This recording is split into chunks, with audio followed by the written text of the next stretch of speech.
말씀 같이 보겠습니다. 사도행전 2장 22절에서 33절까지입니다. 33절. 33절입니다. 22절에서 33절. 제가 먼저 읽고 다음 여러분 읽고 마지막 같이 읽겠습니다. 이스라엘 사람들아 이 말을 들으라. 너희도 아는 바와 같이 하나님께서 나사렛 예수로 큰 권능과 기사와 표적을 너희 가운데서 베푸사 너희 앞에서 그를 증언하셨느니라.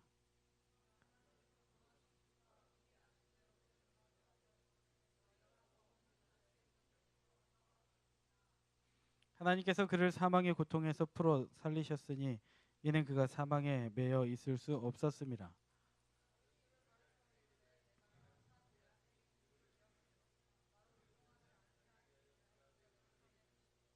그러므로 내 마음이 기뻐하였고 내 혀도 즐거워하였으며 육체도 희망에 거하리니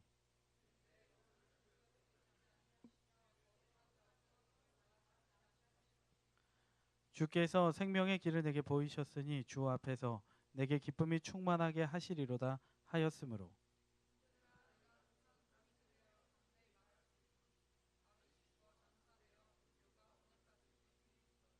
그는 선지자라 하나님이 이미 맹세하사 그 자손 중에서 한 사람을 그 위에 앉게 하리라 하심을 알고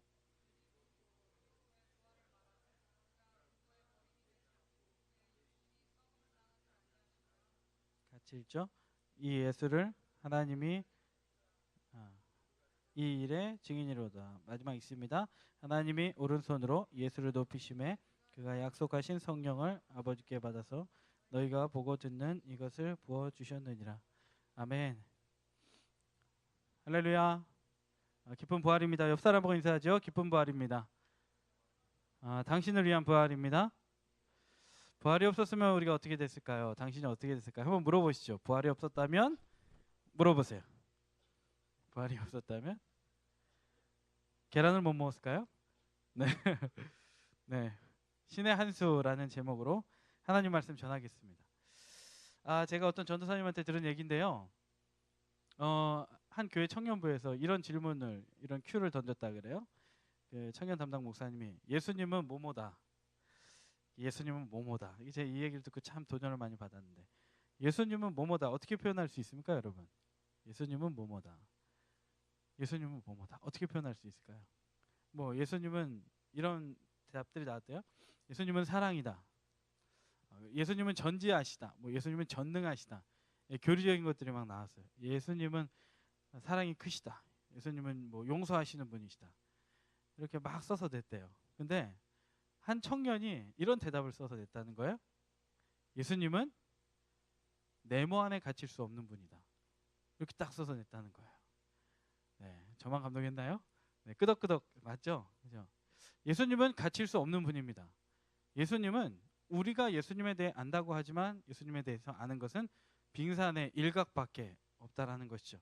왜냐하면 이 존재론적 차이예요. 예수님은 영원하시고 무한하세요. 근데 우리는 유한합니다. 그러니까 존재 자체가 틀리니까 우리는 예수님에 대해서 온전하게 끝까지 알 수 없는 것이죠. 인식론적 차이. 하나님은 우리를 다 아시지만 전지하시지만 우리는 다 알 수가 없습니다. 예를 들어 사람에 대해서도 서로 다 몰라요.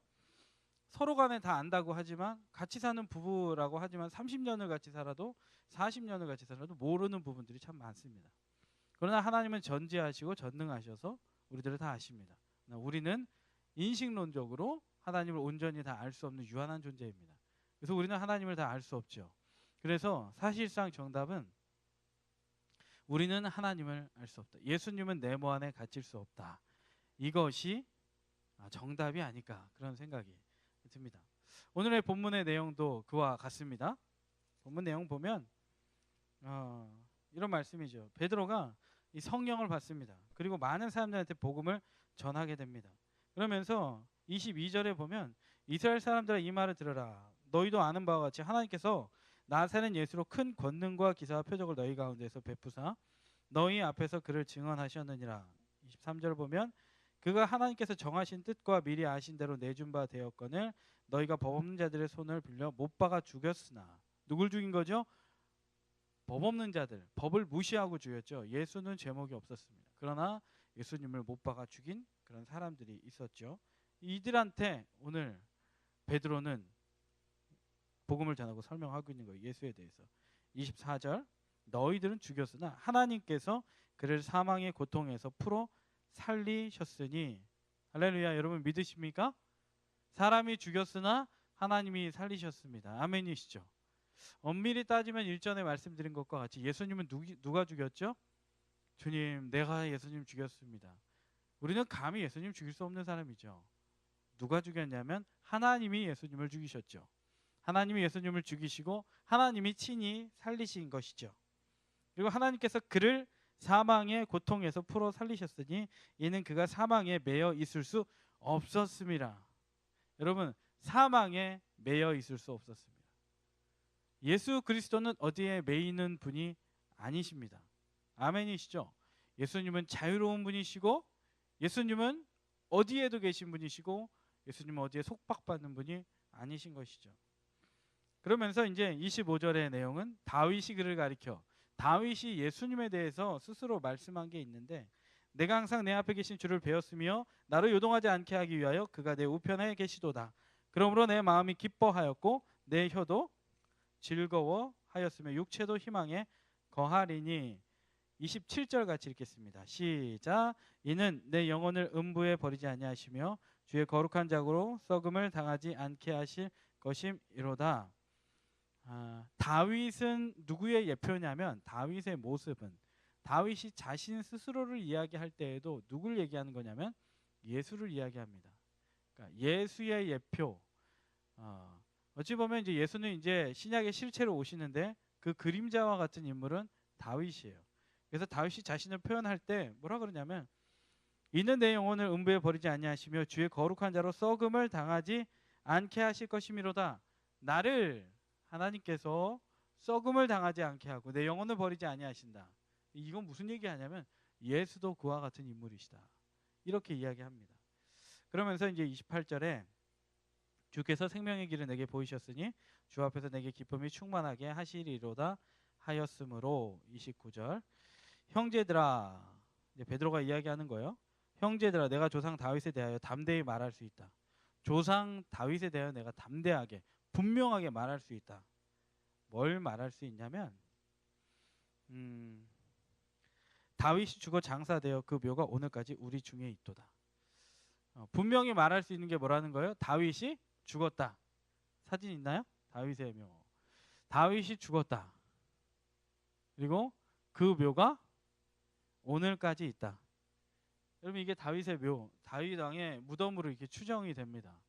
근데 사실상 이제 현실적으로 보면 이거는 추정하는 것이고, 지금 이스라엘에 41명의 왕이 있는데 단 한 명의 왕의 무덤도 오리지널이 발견이 되지 않았다고 합니다.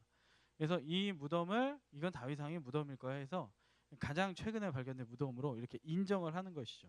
여기서 말하는 주요한 것은 다윗 왕의 무덤은 나오게 되었다. 그러니까 사람의 무덤은 발견되었다, 이 이야기를 하는 거예요. 그러면서 인정 무덤이죠. 어떻게 보면 이것으로 인정한다, 이런 거죠. 그런데 이제 30절에 보면 그는 선지자라 하나님이 이미 맹세하사 그 자손 중에서 한 사람을 그 위에 앉게 하리라 하심을 알고 미리 본고로 그리스도의 부활을 말하되 그가 음부에 버림이 되지 않고 그의 육신이 썩음을 당하지 아니하시리라 하더니 이 예수를 하나님이 살리신지라 우리가 이 일의 증인이로다. 31절은 여러분 눈을 한번 보세요. 아주 중요한 내용인데, 미리 본고로 그리스도의 부활을 말하되 그가 음부에 버림이 되지 않고, 음부는 어디입니까? 이 땅에서의 그 사는 곳이 아니죠. 또 다른 영적인 세계죠. 또 다른 영적인 세계에 버림받지 않고 그의 육신이 썩음을 당하지 않았다. 이 얘기는 뭘까요? 그의 육신이 썩음을 당하지 않았다. 여러분, 무덤에 갇히게 되면 육신이 어떻게 되죠? 썩어버리죠. 조금만 지나면 부패되죠. 이 얘기는 뭔가요? 예수님은 땅에 묻혀 계시지 않다는 거죠. 여러분, 예수님의 무덤이 지금 어디에 있죠? 예수님의 그 시신이 이렇게 담겨져 있는 무덤 어디에 있어요? 이스라엘 쪽에. 어디 있나요? 없죠. 다윗의 무덤은 있고 예수님의 무덤은 없어요. 다윗 무덤이 있고 발견이 오리지널이 안 된 것뿐이지 예수님의 무덤은 자체가 없습니다. 성경에서 말하는 바와 같이 그 육신을 썩지 않게 했다라고 베드로 사도가 이야기하지 않습니까? 여기서 말하는 건 그거죠. 예수님은 유한하신 분이 아니라 자유로우신 분이시다. 예수님은 갇히는 분이 아니시다라는 증거들을 이 성경에서 말하고 있는 것이죠. 그러면서 이 일의 증인이 바로 우리다라고 말하고 있습니다. 근데 오늘 요한복음 우리가 이제 보지는 않았지만 요한복음 20장을 한번 펴보세요. 예수님은 이런 분이신데 20장 11절 예수님은 이런 분이신데 예수님은 무덤에 갇히시는 분이에요. 예수님은 돌아가셨어. 그러니까 우리가 더 이상 소망이 없다라는 그런 좋지 않은 믿음을 가진 한 여인이 나옵니다. 20장에 보면 1절에 일단은 한번 쭉 보면 안식 후 첫날 일찍이 와서 어두울 때 막달라 마리아가 무덤에 와서 돌이 무덤에서 옮겨진 것을 보았어요. 시몬 베드로와 예수께서 사랑하시던 그 다른 제자에게 달려가서 말했습니다. 사람들이 주님을 무덤에서 가져다가 어디 두었는지 우리가 알지 못하겠다 하니 라고 말합니다. 돌이 무덤에서 옮겨졌어요. 무덤을 막아놓은 거죠.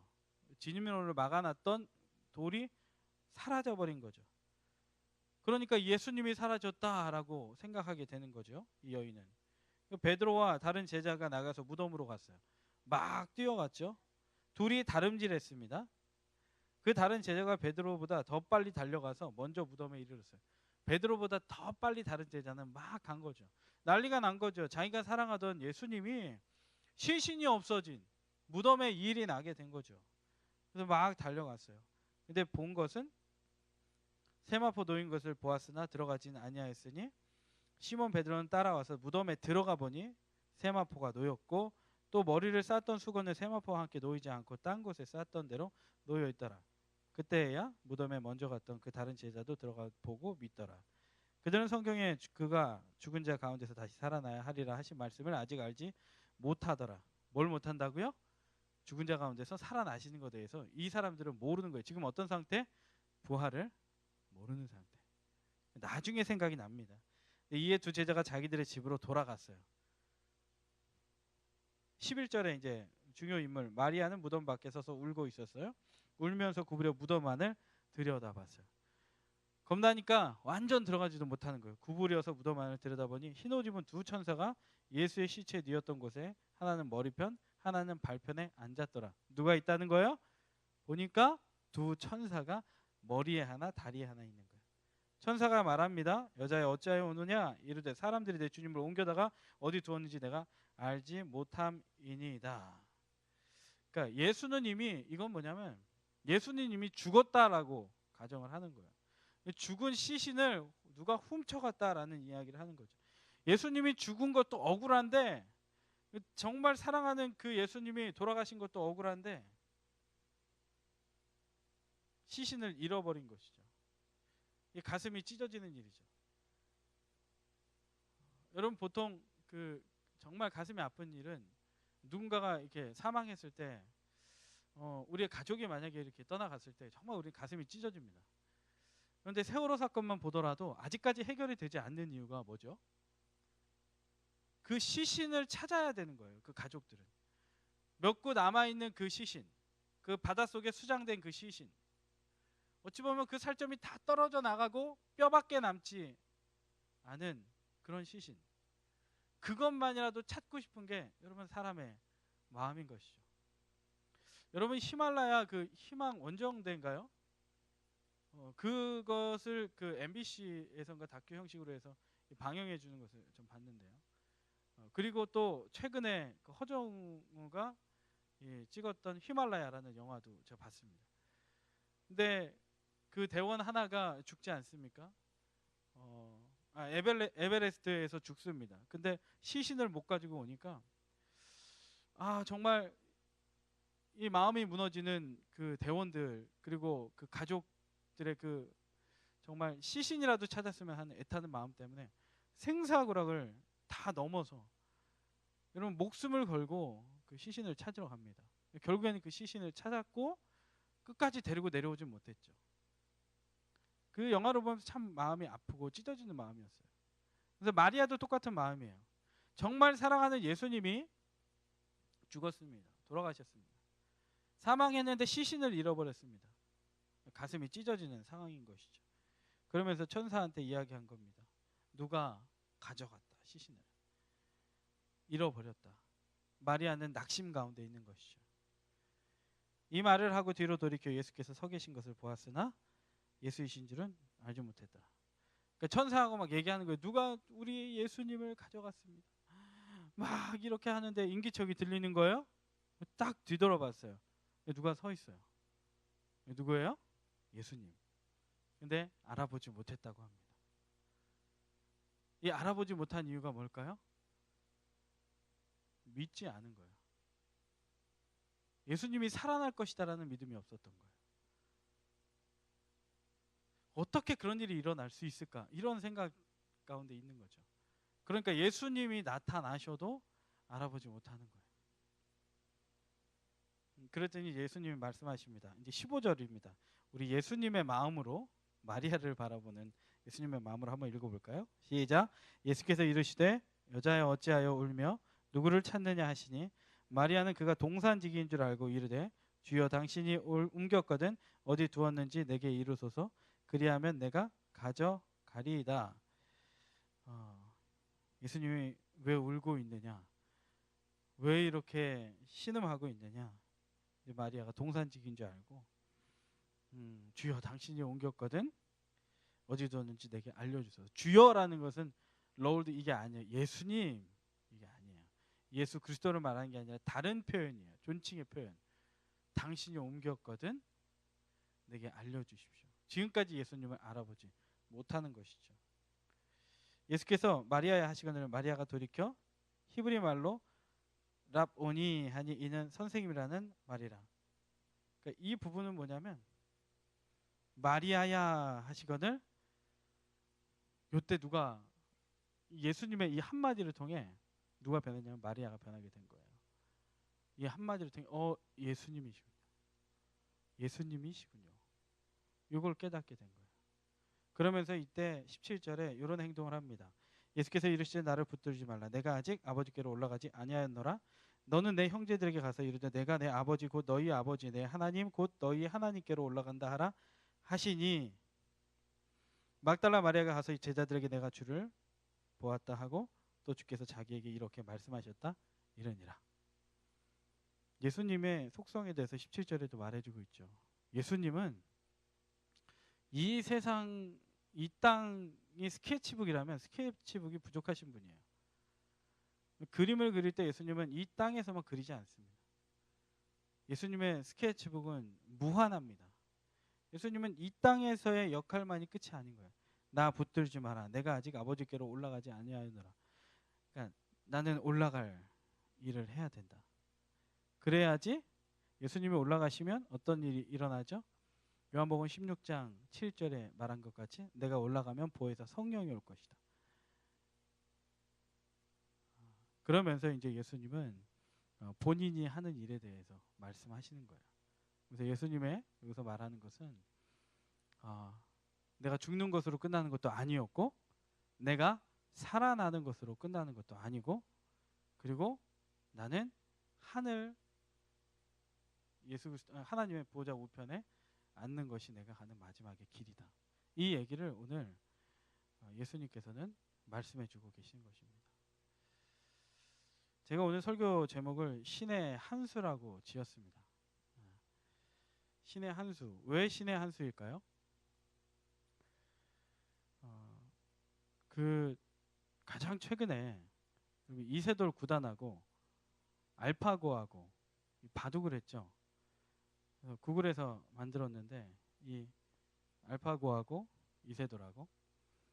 근데 저는 그 바둑을 참 재밌게 봤어요. 근데 결국에는 4대 1인가로 이세돌 구단이 졌습니다. 여러분 보셨어요? 근데 참 인상 깊었던 것은 이 해설하는 사람들이 실력이 안 되더라고요. 해설을 할 수가 없을 정도로 이세돌하고 이 알파고가 아주 여러 가지 이렇게 방법들을 쓰면서 대국을 펼쳤습니다.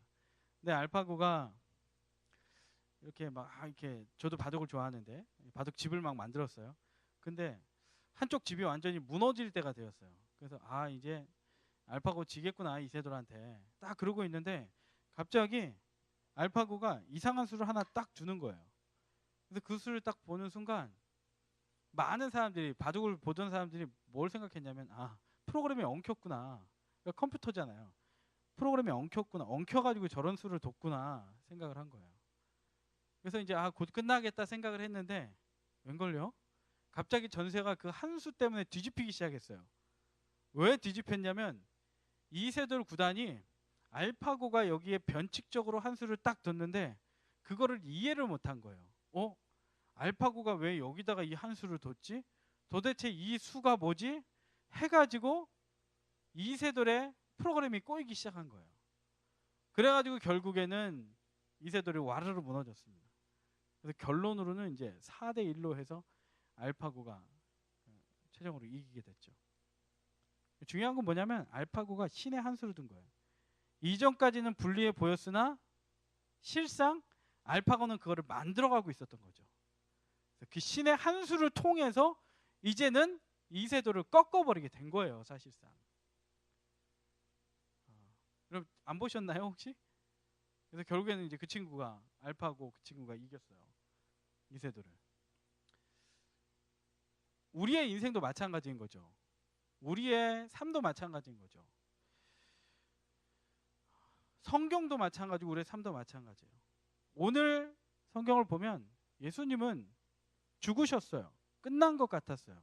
마리아도 이것을 보고 끝났구나. 제자들도 끝났구나. 예수님만 바라보고 갔는데 예수님이 나만 바라봐 그래갖고 내가 예수님만 바라보겠습니다 하고 갔는데 예수님 죽으셨어. 끝난 것 같았어. 그런데 끝난 게 아니었어요. 신의 한 수, 뭐요? 부활이 있었던 거예요. 할렐루야. 부활이 그것을 믿는 자들의 영생에 이르게 하는 하나님의 축복의 선물이었던 거예요. 이것이 예비되어 있는 것은 우리의 인생에서 놀라운 하나님의 경륜이시고 하나님의 섭리이시고 하나님의 이끄심이다라는 거예요. 그것을 고린도전서 15장에서 이렇게 말합니다. 제가 쭉 읽어드릴게요. 인내심을 갖고 들어보세요. 12절에서 22절. 그리스도께서 죽은 자 가운데서 다시 살아나셨다 전파되었거늘 너희 중에서 어떤 사람들은 어찌하여 죽은 자 가운데서 부활이 없다 하느냐? 만일 죽은 자의 부활이 없으면 그리스도도 다시 살아나지 못하셨으리라. 그리스도께서 만일 다시 살아나지 못하셨으면 우리가 전파하는 것도 헛것이요 또 너희 믿음도 헛것이며 또 우리가 하나님의 거짓 증언으로 발견되리니 우리가 하나님이 그리스도를 다시 살리셨다고 증언하였습니다. 만일 죽은 자가 다시 살아나는 일이 없으면 하나님이 그리스도를 다시 살리지 아니하셨으리라. 만일 죽은 자가 다시 살아나는 일이 없으면 그리스도도 다시 살아나신 일이 없었을 터이요 그리스도께서 다시 살아나신 일이 없으면 너희의 믿음도 헛되고 너희가 여전히 죄 가운데 있을 것이요 또한 그리스도 안에서 잠자는 자도 망하였으리니 만일 그리스도 안에서 우리가 바라는 것이 다만 이 세상의 삶뿐이면 모든 사람 가운데 우리가 더욱 불쌍한 자이로라. 그러나 이제 그리스도께서 죽은 자 가운데서 다시 살아나사 잠자는 자들의 첫 열매가 되셨도다. 사망이 한 사람으로 말미암았으니 죽은 자의 부활도 한 사람으로 말미암는도다. 아담 안에서 모든 사람이 죽은 것 같이 그리스도 안에서 모든 사람이 삶을 얻으리라. 할렐루야. 예수의 부활로 말미암아서 그를 믿는 모든 자들이 아담으로 인하여 유전된 죄 때문에 죽을 수밖에 없었으나 예수 한 분 때문에 그를 믿는 모든 이들에게 모든 사람이 삶을 얻게 된 거예요. 그러므로 부활은 소망입니다. 한번 따라해 주시죠. 부활은 신자에게 있어서 소망입니다. 여러분, 부활은 우리에게 소망을 가져다 줍니다. 여러분, 인생 살다 보면 이렇게 울 때 있죠. 예수님 안 계신 것 같아서, 예수님 돌아가신 것 같아서. 내 인생 보면 여기에 있는 마리아와 같은 우는 인생을 사는 사람들도 있을 수 있습니다. 예수님이 죽으신 것 같이 내가 의지할 분이 더 이상 없어진 것 같은 그런 삶을 사는 사람들도 있을 수 있습니다. 마리아와 제자들의 상황을 한번 보십시오. 열심히 쫓아왔는데 허탈해지는 거예요. 너무 최선을 다해 왔는데 그 많은 욕들 먹으면서 왔는데 너무 허탈한 거예요. 우리의 인생도 정말 하나님의 영광을 위해서 노력한다고 했어요. 그리고 주님만 바라보고 산 친구들이 있을 거예요. 그런 청년들이 있을 거예요. 근데 지금 와서 보니까 정말 아무것도, 꼭 죽음의 상태와 같은, 음부에 내려간 것과 같은 그런 상태가 우리 가운데 있을 수 있습니다. 야, 내가 지금 이렇게 이 일 하려고 내가 그 전공을 했고 그 많은 수업료를 냈나? 그 많은 학비를 내고 그 알바를 해가면서 내가 수업료를 다 메꿨나? 내가 지금 이런 모습을 살려고 내가 그렇게 최선을 다해왔나? 여러분, 우리는 그런 마음의 상태가 한데 있을 수도 있습니다. 그러나 믿는 자에게 있어서 이제 여러분을 축복하는 것은 여러분의 지금 이 상황 가운데, 어려운 상황 가운데 있다면 그것이 끝이 아니다라는 거예요. 성경은 죄와 죽음이 끝이 아닌 거예요. 예수 그리스도를 믿는 자에게 주시는 것은 모든 사람이 새로운 삶을 얻는 것이고 영생을 얻는 거죠. 그것은 소망을 얻게 되는 거예요. 여러분, 십자가의 신앙만 갖지 않기를 바랍니다. 부활의 신앙을 갖기를 바랍니다. 부활의 신앙을 가져서 예수님이 모든 어둠의 권세를 이기고 살아나셔서 우리에게 영생을 주신 것과 새로운 삶에 대한 소망을 주신 것과 같이 어두운 가운데 있는 청년들이 있으면, 하나님, 저의 인생 가운데에도 주님이 부활하셨기 때문에, 주님의 신의 한 수가 제 인생 가운데 침투되었기 때문에 나 또한 소망 있는 삶을 살 수 있습니다. 그래서 마리아와 제자들은 이때부터 소망 있는 인생을 살 수 있게 된 것이죠. 사랑하는 청년 여러분, 우리가 어둠 가운데 있다 해도 그것이 끝이 아닙니다. 부활의 신앙이 있다면 여러분, 어둠 가운데 있어도 우리는 소망의 빛을 경험하게 될 줄로 믿습니다. 정말 더 깊은 어두운 가운데 있다면 그 빛을 더욱더 사모하시기를 바랍니다. 그 빛 한 줄기가 진짜 칠흑 같은 어두운 가운데 있을 때, 그 빛 한 줄기가 비칠 때 여러분, 그 아름다움은 더욱더 놀라울 것입니다. 우리가 해야 할 것은 절망하지 않는 것입니다. 그리고 살아계신 주님을 내 삶 가운데에 인정하는 것입니다. 부활하신 주님을 인정하고 그것을 전하며 살아가는 것입니다. 오늘 우리가 읽은 본문과 같이 이런 거예요. 이 예수를 하나님이 살리신지라 우리가 다 이 일의 증인이로다. 한번 따라하시죠. 우리가 다 이 일의 증인이로다. 할렐루야. 예수님이 죽으셨다 부활하셨습니다. 소망이 되셨습니다. 그리고 나는 지금 어두운 상황 가운데 있을지 몰라도 주님은 내 안에 빛을 비추시고 나로 하여금 소망을 갖게 하시고 내 길을 인도하십니다. 주님은 나를 아름답게 만드십니다. 여러분, 이것을 증거하는 삶이 되기를 바랍니다. 그랬을 때 우리가 참 신자의 삶, 그 회복의 삶을 살게 될 줄로 믿습니다. 우리 같이 찬양 드리고 기도하겠습니다. 예수 열방의 소망, 우리 아까 찬양팀 같이 찬양했는데요. 같이 찬양하기 원합니다. 예수 열방의 소망. 이 찬양하면서는 주님 부활하셔서 제게 소망을 주셨습니다. 그 부활의 신앙, 소망의 신앙, 어떠한 상황 가운데에도 갖게 도와주시고 힘있게 살아갈 수 있도록 인도하여 주시옵소서.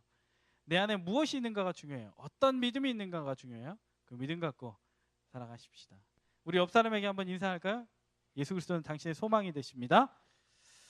네, 이런 거 인사하는 거 별로 안 좋아하는 청년들도 있을 수 있는데 예수님이 당신을 위해 부활하셨습니다. 한 번 더 축복하겠습니다. 예수님이 당신을 위해, 네, 저만 축복하지 마시고 할렐루야 찬양하겠습니다.